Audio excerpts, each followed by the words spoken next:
My stock portfolio that I've been sharing right here on YouTube is up almost 30% year to date. Meanwhile, the S&P 500, it's up just about 6.5% in that same time frame. And here's the kicker. I haven't been using leverage or swinging for the fences. I've actually been able to achieve these returns with far less risk and volatility than the overall market. So in today's video, I'm going to talk about what I'm doing differently and how I go about finding winning stocks before Wall Street and Main Street catch on. Let's dive right in. All right, so let's kick it off here with a portfolio update since it's been a couple months since I checked in with you. And I apologize. I've had some life curveballs thrown my way. Someone close to me passed away. My kid was sick. I was sick. It's just been really tough over the last 2 months, but we're back on track here and I have a lot more content coming here in the back half of the year. But thankfully, the 100K portfolio that I've been actively managing has been chugging along nicely. I funded that portfolio with 100K back last October. It's currently sitting above 129,000. So about a 29% return in less than a year. And that's great. I said before, my long-term goal is to compound at 15 to 20% a year over the long term. That should hopefully beat the S&P, should beat inflation, and the wealth creation will take care of itself if I can hit those types of goals. So far, so good. And there are a lot of people right now posting eye-popping returns. It is a raging bull market in a lot of ways out there. But what kind of risk are they taking, to achieve, say, a triple digit return that you probably see all over YouTube or X right now? And I like to look at risk metrics here, like the ones that Interactive Brokers gives us. You can see the S&P's risk metrics here on the left, my account's metrics here on the right. These are monthly numbers. So you look at things like max drawdown. The S&P had an 8% or so max drawdown over the past 10 months. My account had about a 3% max drawdown. Things like the positive versus negative periods, S&P has done about half positive, half negative. I've done about 70% positive months in that time frame. And here, when we look at the Sharpe ratio, which is a measure of return versus risk, I'm at over 2 versus the S&P in the same time frame at about 0.4. So you might be asking, what is a Sharpe ratio? Well, it is a metric that a lot of institutional investors look at to benchmark different portfolios, benchmark different funds, and it's a way to look at the returns relative to the risk that was used to generate those returns. And so the Sharpe ratio is basically calculated as the excess portfolio return over the risk-free rate divided by the standard deviation of the portfolio's returns during that time frame. And why standard deviation? Well, that is what, typically your academic finance considers a measure or the measure of risk. Volatility equals risk, according to the academics. Now, there are some issues with that, of course, but again, the Sharpe ratio is just kind of a shorthand, easy metric to look at. There are others as well, like the Sortino ratio, which only looks at downside volatility rather than overall volatility. So there are other things we can look at as well. But the Sharpe ratio here, you can see, these are just two simple examples. Two portfolios that both have 30% returns, 30% annualized returns, but the standard deviations of those returns may be vastly different. Portfolio B here has a lower Sharpe ratio because it's much more volatile. It has probably a lot more variation between its worst years and its best years. And so you might also ask, what is a good Sharpe ratio? How do you determine if a fund or an investor is actually putting up consistently good risk-adjusted returns? Well, the S&P 500 overall over the last 50 to 75 years has put up a Sharpe ratio of about 0.65. Now, Bitcoin, actually, interestingly, it has a much shorter history. And even though it's been very, very volatile, its returns have more than compensated for that. So Bitcoin's Sharpe ratio over the last decade or decade and a half sits at about 1.3, which is interesting. I don't know if it'll be able to achieve that in the future, but it's interesting that it's had a better Sharpe ratio than a lot of traditional corporate assets. Now, when we think about some of the world's most elite funds, investment funds, hedge funds, private equity firms, et cetera, their Sharpe ratios over long periods of time might sit as high as 2.0. That's what you could expect from some of the best funds out there.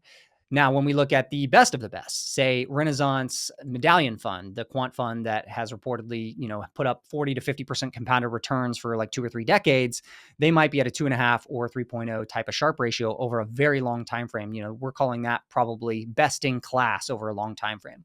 We also might see high Sharpe ratios above that, maybe a 5.0 or 10.0 Sharpe ratio for a very specific strategy that's very niche, or for, say, a fund that's doing really well for a year or two and, low volatility, high returns, you can achieve those kinds of Sharpe ratios. But typically, those are going to be difficult to achieve over long time frames, or if you're taking in a lot more capital in a given strategy. So there might be, very specific quant strategies that can only handle $50 million worth of capital that put up a 5.0 Sharpe ratio. But as soon as you try to put more capital into that strategy, your returns come down or your risk goes up or whatever. So this is kind of the spectrum of what Sharpe ratios look like. Again, I think anything over 1.0 would be considered pretty good. Anything over 2.0 is going to be considered fantastic. So my portfolio sitting over 2.0 Sharpe is great. But again, I need to be able to do that over many years. So far, so good, but we'll see how it plays out. Now, let's talk a little bit about the economy and the markets right now. So we had that rapid V-bottom bounce after that freak out in early April when the trade war hit, and stocks have more than recovered the drawdown. In fact, the S&P 500 had its second fastest recovery from a major drawdown to a new all-time high over the last 75 years. So there's only one other time where the recovery was faster than what we saw over the last couple of months. It's pretty amazing. And guess what? Retail investors, you guys, you bought the dip. So this is great to see. Data from JP Morgan and Vanda Research suggests that retail investors actually poured net capital into the markets during that April drawdown. They successfully bought the dip and they've been so far rewarded. And I think that's notable because it shows us that retail investors are not panicking as much as they used to during fast drawdowns. They're actually using it as an opportunity to buy stocks that are on sale. Maybe it doesn't work in every single drawdown or dip. We probably will have some more extended bear markets at some point, but it is nice to see that retail investors kind of got this right here, and a lot of institutional investors didn't. And, to recap what I said about what could be the bull case a couple months ago, I mentioned in my last video, what could be the bull case for the market? Well, we have things like trade deals that could get cut between major countries, particularly the US and China, or the US and Japan, US and Canada, US and Europe. Those are very important. A lot of those are still being worked out. So it is still a source of risk, but it did become a part of that bull case when we saw, some tentative agreements created between the US and some of those countries. Things like tax cuts that came in the one big beautiful spending bill, that probably helped investor sentiment as well. We have lighter regulation in some areas in the current administration, like crypto, and even some of the drug approval processes are being streamlined now. We also have wars out there that could be, getting closer to peace deals potentially. We'll have to see. There's big question marks there, but that has been the relative peace has been a nice change there, of course, as well in the last month or two. And then things like lower energy prices also contributing as well. So a lot of these things I outlined as potential positive catalysts for the market have been in play. I think there is still risk out there, of course, like we're still going through a lot of the trade war. We're still trying to figure out what the ultimate tariff levels are going to be, but it does look like we may avoid the worst case scenario when it comes to the net effective tariff rates overall. So we'll have to see how it plays out, of course. But on the spending side, and on the government spending side, the one big beautiful bill basically will extend the deficit spending as far as the eye can see. And there's going to be some winners and losers. We had some tax cuts. We had, some things that were added to the defense budget, for instance, but then things were taken away from areas of Medicaid and some of the alternative energy tax credits, things like that. Overall, it looks like the federal government is not going to drastically cut government spending. Doge had a $2 trillion target and only hit like 100 or 150 billion. Then instead of cutting the government budget, basically the new Republican bill continues to increase it. So while that's maybe bad news long-term for the value of the dollar or for inflation, in investors' minds, it's good news because it means there's no austerity coming with fiscal spending that's going to hit the economy in the near term. So maybe near-term good news on the spending side, but again, we have this backdrop of concern over the government's finances in the long term. That, of course, has led to this, big sell-off in the dollar. The US dollar index, the DXY, is down about 10% year to date. So the dollar versus a basket of other major currencies has been in decline so far this year. And, it's one of those things that's hard to forecast, right? Where is it headed from here? Is it going to get worse? Is it going to get better? Is the US dollar really that much better than, say, the euro or the yen? They've got their own government budget and spending problems. So we'll have to see how it plays out. But I think in general, as investors, we want to be in assets like stocks or crypto that have shown an ability to appreciate over time above inflation because we have this persistent loss of purchasing power. So whether or not the dollar goes down against other currencies, we're pretty sure that it's going to go down in terms of purchasing power over time. And that's a trend that should, be a tailwind, an ongoing tailwind for risk assets. Inflation overall, though, does remain relatively tame relative to what it was just a couple of years ago. So that was a big concern, obviously, in 2022, 2023, when inflation was above 5%. It is still now around the 2.5%, 2.6% level, according to different measures of the official inflation rate. It's probably actually in real life a little bit higher than that, of course, in the spending categories that we care about. But for now, the overall official inflation data remains relatively tame, and that has people asking, hey, Fed, why are you not cutting rates? You're at, 4.75. Why are you not cutting down at least 25 or 50 basis points? If inflation is really at 2.5 or 3, why are you up at, 4.5 or higher on the Fed funds rate? And, even the Trump administration themselves have been asking that question. So it does look like the market is pricing in a couple of rate cuts by the end of the year, but that's still very much up in the air given the Fed's obstinance to actually cut rates. As we think about risks to the economy, to the US economy right now, housing is an area that remains quite weak. Housing starts, building permits still remain at very low levels, despite the fact that we should be in a stronger seasonal period. So, persistently high interest rates keeping a lid on the housing market. And if we see a further deterioration there, that could lead to job losses in that sector. But overall, unemployment remains relatively low, 4.1% according to the official figures. We are keeping an eye on some of the leading indicators like job firings, job openings. Initial and continuing jobless claims have ticked up a bit recently. So, although things are not rolling over in a big way, we do want to keep an eye there. Overall recession odds, according to the prediction markets, are low. They were as high as 50 or 60% back at the peak of the trade war fears in April and May. But because it looks like the US is trying to at least negotiate with a lot of these countries to avoid a worst case scenario, it does look like some of the growth scare that we saw in the spring has gone away, along with the recovery in markets, of course, as well. So current recession odds for 2025 sitting at just around 20% or so with the major prediction markets. All right, let's talk a little bit more about the current stock market action. We have seen a huge risk on attitude from investors lately in certain themes, especially. So, some of the hot, sexy themes include AI, which was a big bet for me back in the dip in April. I said, I think if we do see the market recover, we're going to see it recover in some of the areas where there actually is a lot of underlying growth, still a lot of underlying excitement. And that, of course, is AI. And it's also in areas like quantum computing and nuclear energy and even robotics and batteries now joining the party. We've seen space stocks like Rocket Lab really rising massively this year. So there's a lot of interesting kind of futuristic hot themes out there, but AI certainly takes the cake as the most dominant one. Crypto and fintech has been another hot area of the market. So we've seen a huge resurgence in a lot of these crypto stocks and a lot of companies that are coming to market to create Bitcoin or crypto treasury companies. So basically raising equity and debt capital to go out and buy a bunch of crypto assets and become publicly traded vehicles similar to MicroStrategy. Of course, MicroStrategy is still the top dog in that game, but we've even seen companies like GameStop dip their toe in the water and buy a significant amount of crypto. So we've seen some pretty massive moves in some of these stocks like Metaplanet, some of the miners, and others as well, including SPACs. In fact, SPACs are back. SPACs are now coming back to market with capital raising. We're starting to see a lot more issuance of new SPACs looking for deals. A lot of the deals that have been announced in recent weeks have been actually related to crypto and crypto treasury companies. Some of those have performed quite well. But hopefully we also see SPACs get back into deal making and taking companies public that are exciting private technology companies, maybe defense tech, maybe some of these AI plays that are still private will come public via SPACs. We even saw Chamath, the purveyor of really trash SPACs back in the previous SPAC cycle of 2021 and 2022, ask if he should launch another SPAC. And of course, people got burned by a lot of the SPACs that took companies public through Chamath's vehicles. And a lot of those companies are now down 80, 90, 100% from when they went public. And so people think that Chamath is definitely a grifter in the SPAC space and don't want him to raise another SPAC.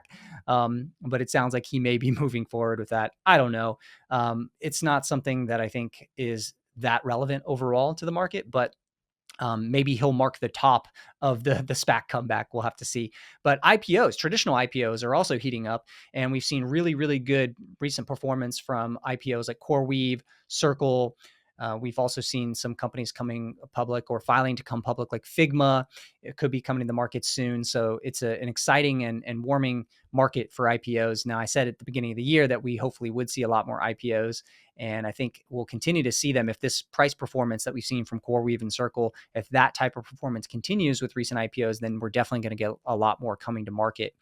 So with all this risk on attitude, with investors taking a lot more risk than they were just even a couple of months ago, there are some warning signs arising out there that concern me a little bit, just in terms of overall risk taking. We saw back in 2021 when we had the meme stock boom and the SPAC boom that it quickly cooled off.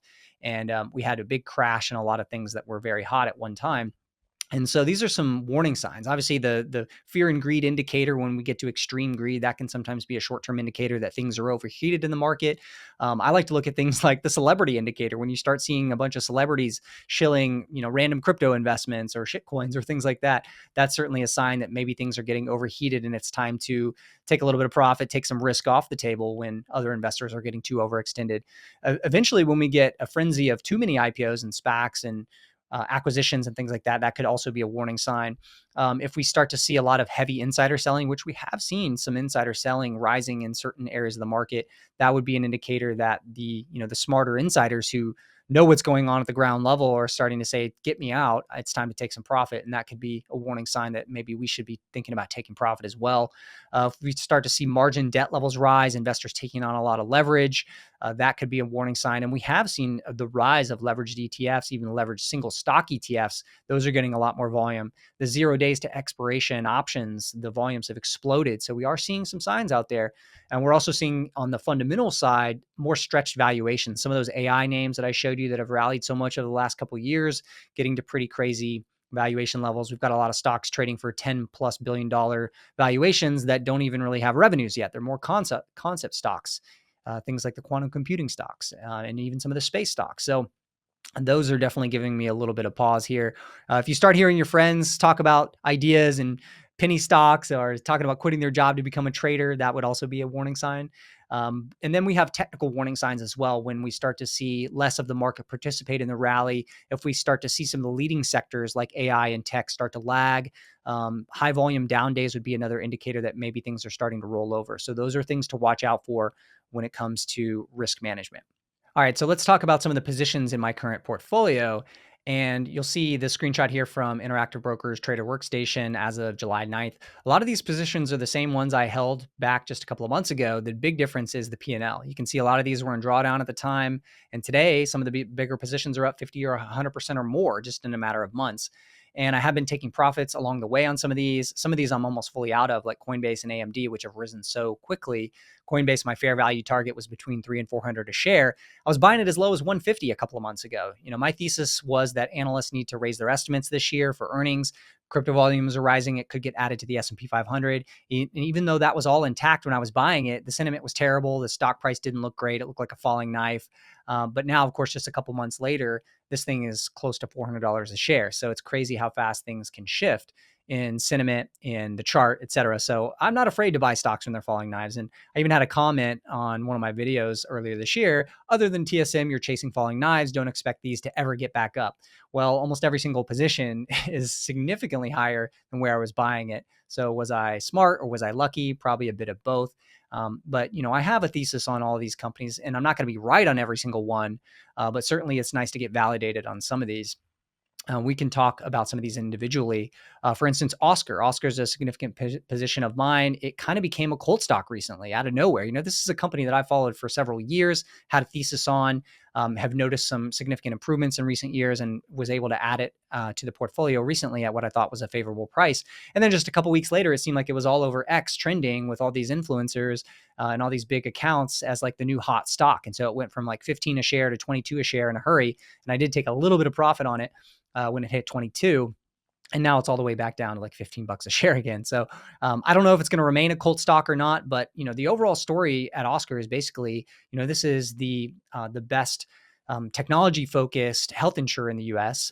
It's a much smaller business than some of the other larger health insurers, but it's been growing rapidly. It's been growing revenues at a 40 to 50% annual growth rate over the last couple of years. And one of the bigger changes has been in profitability. So they flipped from losing a ton of money in prior years to actually turning profitable in the last year or so. And so they continue to have aggressive financial targets to improve not only the top line, but the bottom line profitability as well. They've got a $2.25 earnings target for 2027.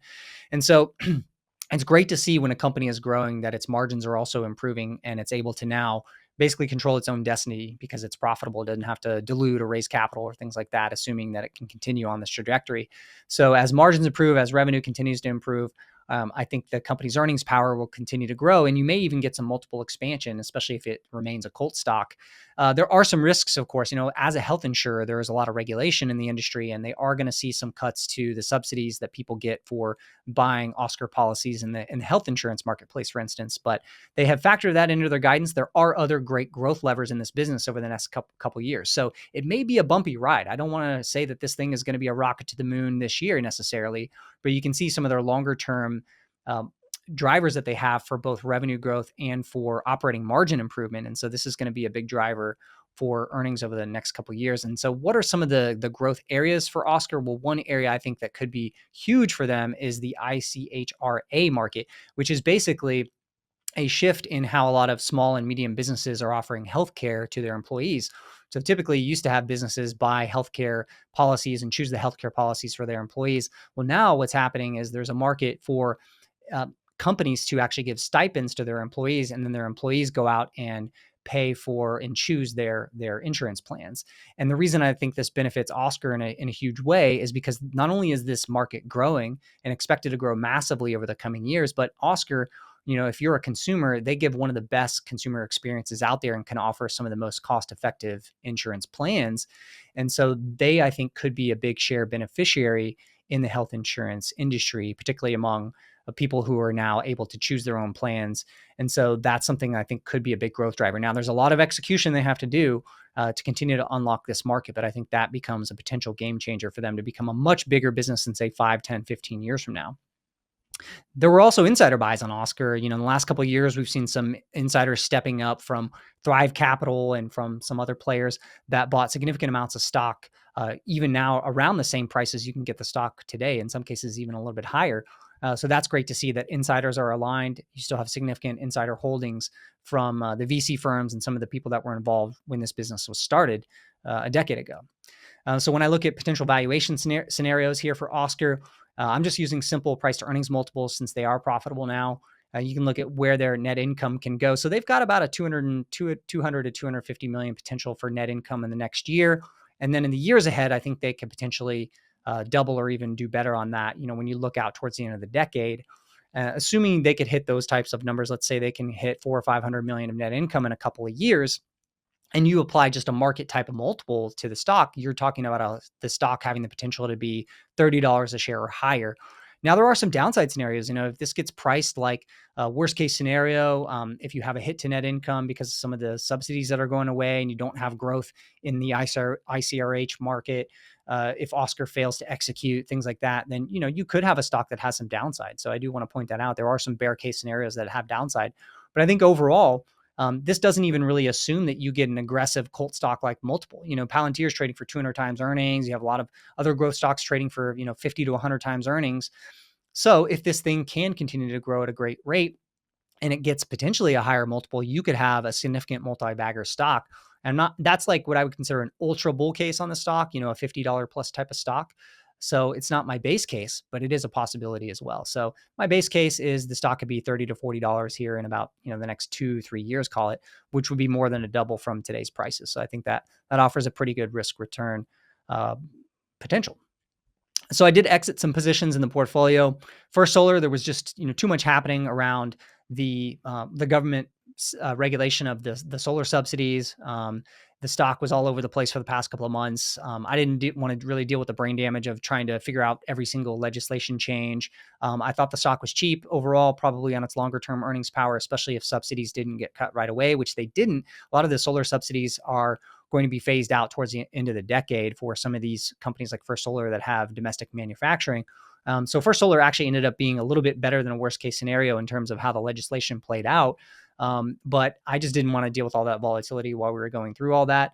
And it wasn't clear to me during that time if this could end up being a worst case scenario for First Solar. So I just cut the position, and I'm going to continue to reevaluate. It's a good company in an interesting industry, but it is over earning on today's numbers because of the subsidies that exist. And so when those go away at the end of the decade, they've got to figure out how they can maintain the types of excess margins that they currently have.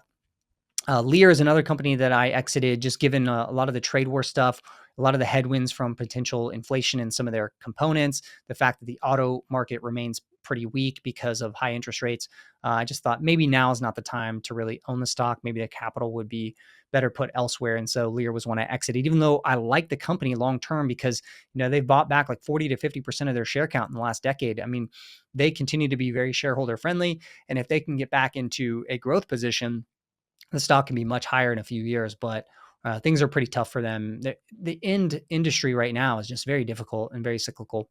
Our question of the week comes from one of our Wealth Incubator members, and he asks a common question I get a lot, which is, how do you screen for opportunities for the portfolio? How do you find good stock ideas? There's a lot of different places that stock ideas can come from. The first place you might start is just being curious and thinking about things happening in your daily life. What trends are you noticing? What are you spending more on? What products are you using more or less of? What do you see your kids, your wife using? And a lot of times we can find investable opportunities that aren't fully priced in by Wall Street yet. Peter Lynch, in his great investing book, One Up on Wall Street, talks about this. Other people might call this social arbitrage. Either way, being curious, looking around you, seeing how behaviors are changing in real time can be really helpful. A recent example here is the viral Labubu doll craze. The company that makes these, Pop Mart, is public and its stock is up almost 600% in the past year. So even if you'd noticed this trend 6 months ago, you could have had a multi-bagger on your hands. And not every single trend may have an investable stock behind it, but a lot of them do.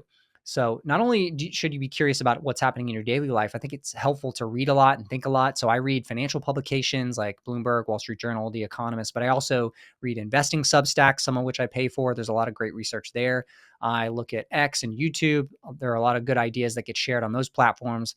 There are also a lot of grifters and scammers and people who don't know what they're talking about. So you got to be careful. And then I look at more technical things like insider buying filings, or I'll look at 13Fs from hedge funds for ideas of what they're holding. About once a month, I'll get on Koifin and run screens. I'll look at momentum stocks, what stocks are seeing the most momentum. I'll also look at value stocks, like what stocks are the most beaten up in some of the most beaten up sectors. I'll screen for stocks with accelerating share buybacks or accelerating revenue and profit growth, or a combination of these things. So there's a bunch of different screens that I run to look for interesting ideas. And it's a good starting point. You see a list of a bunch of companies, and then you can go in and find out which ones are most interesting and do more research on. But really, I'm trying to think about the future. I'm trying to think about what is the market not appreciating today that it's going to really like in 12 or 18 or 24 months from now. So a lot of companies will be working on growth avenues, new products, things like that aren't yet in the current revenue numbers. And the market may not see the potential for some of these. So that's often a source of unexpected future earnings growth. I like to look at busted companies, busted IPOs, busted growth stocks, stocks that were once, these high flying momentum stocks that are now beaten up down 80, 90%. And maybe there's still something interesting happening. So a great example of this is Hims and Hers, which is now a super popular stock. But 4 years ago, it was a busted SPAC. It traded down like 40 or 50% from its SPAC price. I actually was looking at the company at that time and thought it was pretty interesting because revenues were growing like 50%. They were getting into new areas like dermatology. They were starting to expand into the women's side of the business. And this was years ago. This was before anybody had it on their radar, but it was being treated as a crappy company because it had gone public via SPAC. And there were a lot of crappy companies that went public that way, but there were a handful of good ones too. And so that was kind of a busted stock at the time that ended up being a really good opportunity. Even big companies sometimes become busted growth stocks. And so Netflix is a great example in 2022. It was down a lot because subscriber growth had slowed, and yet they were working on ways to reaccelerate growth. They were working on cutting down on password sharing. They were working on launching these ad-supported tiers for the business. And so they were able to reaccelerate subscriber growth, and the stock has been a multi-bagger. So a lot of times you don't even have to go in like these crazy small cap stocks to find good opportunities of companies that are left for dead. But I do like to look at small cap stocks. I do like to look at funky off the run stuff. I like to look at potential turnarounds, and turnarounds can be dicey. I've said that before. Not all of them work, but occasionally, especially when you find a company that's got a good, clean balance sheet and maybe is close to profitability or is profitable, they're not going to dilute you to death. They'll have a lot more runway to try different things, to try for new growth opportunities. And that can be a really interesting place to find good future stocks. Companies that go through controversies, think about Chipotle. Like a decade ago, they had the E. coli scare. For 2 quarters, they had declining sales, and then things started to improve and the stock became a massive winner again. And so sometimes, that temporary controversy can cause a stock to trade off a lot, and that becomes an interesting opportunity. The other thing that I do that I think a lot of people should mimic is I have a lot of watch lists. And so I keep track of a lot of different stocks, and I'll poke in on them every once in a while. I often order stocks by theme. So I'll look at themes like right here, I've shown you robotics or crypto or SPACs, or maybe it's nuclear energy. And here's the thing, not every theme is going to be in vogue at the moment, but I track these over time and it gives you a good starting point, and you'll know these companies before the market really has caught on once they start to heat up. And so nuclear energy is a great example because I've had that watch list for 4 or 5 years, and those stocks became really hot over the past year. So I already had an idea of what stocks might participate and benefit if we get a nuclear renaissance. And so, there's things like that you can do to track themes over time. Right now, some of the beaten up themes might be stuff like cannabis or psychedelics or biotech, stuff like that. And maybe there's some opportunities there. So I like to track a lot of stocks. use a big filter down, and eventually some of those will become investable opportunities. But you cast a wide net first and foremost. Be curious, think a lot, think about what are things gonna look like in the future? What's the world gonna look like? And that will help you to find really interesting opportunities. So hopefully that's helpful. We'll talk a lot more about finding stocks here on this channel. Hopefully I'll find some more multi-bagger stocks that we'll talk about. But until next time, I hope you have a great week, and I'll see you soon. Cheers.